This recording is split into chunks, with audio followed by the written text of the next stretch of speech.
Oh, the suspension is amazing. Just amazing.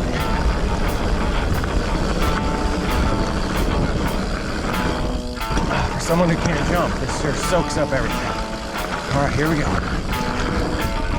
Oh my gosh, that was incredible.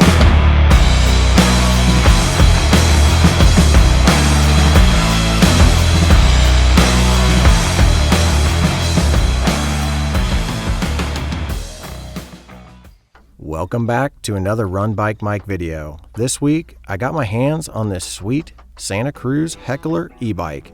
I picked this up for a demo from my local bike shop, Sunshine Bike Shop. I was super excited to test this bike out as it's one of the top e-bikes I've been looking at. When I finally picked this up, I knew exactly what I wanted to do. I wanted to ride two of the trails that I ride quite frequently, Two Rivers and Sac River. One for climbing and the other for roots and rocks, to give this bike a full test of what it could actually do. Now this bike came equipped with the Shimano Ep8 motor. Now this is a motor I've been wanting to try for a while. I love the sleek integration of the trigger switch so you can change the modes for the motor, and the screen looks really nice. And it also has multiple modes, so you can view all kinds of different stats on it as if it was just a regular bike computer. This Heckler was the S-Kit build spec, so that means that it comes with the SRAM GX Eagle drivetrain, and I was super impressed with it. Typically in the past, I wasn't a big SRAM fan, but lately, I'm starting to come around. Whew. So one thing that people have said, these Ep8 motors, some of them will be really noisy, clunking wise, as you go over stuff like this. On the Santa Cruz, this one's silent, so I don't know if it's how the manufacturers make their frames or if it's a Shimano Ep8 problem, but this one's silent. One thing that I absolutely love about the Santa Cruz line is their VPP setup. It is super smooth, combined with the RockShox Super Deluxe Select Plus rear shock and the Fox 36E float performance. It was the most smooth ride I have ever had on a mountain bike. Absolutely solid. It makes me want to get a Santa Cruz no matter if I get an e-bike or not. The one thing I was really shocked with was how well the 27.5 actually felt. It felt really snappy, but yet it felt like it could climb and kept up its speed similar to like the 29ers do. Super impressed with that. Taking it off some of these jumps and around these berms, it felt really natural riding this bike the entire time. For someone who can't jump, this sure soaks up everything. All right, here we go. Oh my gosh, that was incredible. Smoothest landing. As with any bike in this price range, it came with a dropper post, pretty standard, but this came with the SRAM Code R brakes that I never felt any hesitation from them at all the entire time that I was riding. I really like the standard type of grip that they put on here. Felt really nice. Most impressive were these Minion DHR2 tires made by Maxxis. I had never ridden those tires before, and wow, they gripped really well. So much so, I'm almost convinced to put them on my current bike.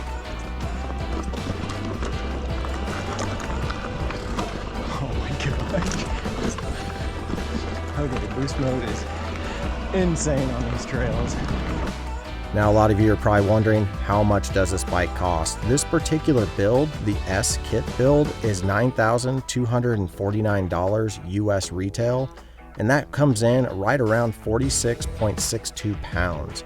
You can get the R-Spec build for $7,699, and it weighs about a pound more. Yes, these bikes are extremely expensive, but that's just how it is whenever new technology comes out in the biking world. They always seem to be very pricey.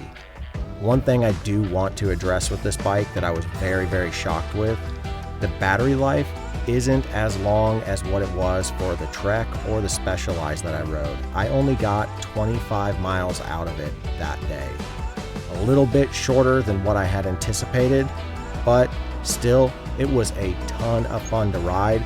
If they only made an expandable battery for this bike, you can go so much further on an e-bike than you can with a standard bike in such a short amount of time because you're not expending so much energy and they're just so incredibly fast. So with 25 miles, yeah, I went through that very, very quickly and I was really shocked. So maybe Santa Cruz could come out with like a bottle cage battery similar to what Specialized has done and some of the other brands. That way you can expand it and get more mileage out of it without having to carry a full-size battery. Now, I believe you could probably pick up a Santa Cruz battery, an extra one, maybe keep that in your car, but then you would be forced to do loops. You wouldn't be able to do a long, big, like 50-mile loop on this bike. You would just be stuck pedaling an e-bike with no battery at some point. Now, to address it, I was doing a lot of pedaling during this day just because there's not a lot of long stretches of downhill, and I had it in trail mode pretty much most of the day, boost mode a few times.